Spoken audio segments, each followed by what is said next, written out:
In updating the school data, click School Data.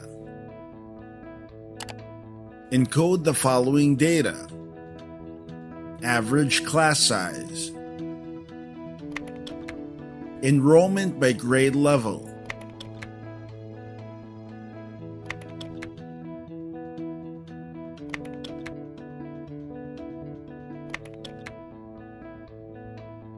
number of teachers, licensed and unlicensed,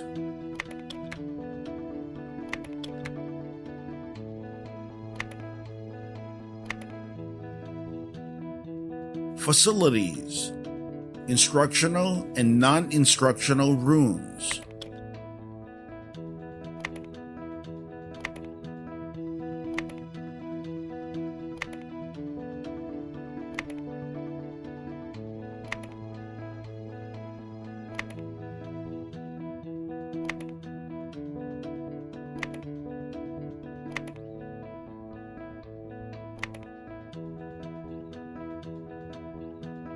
click Update to save the encoded information.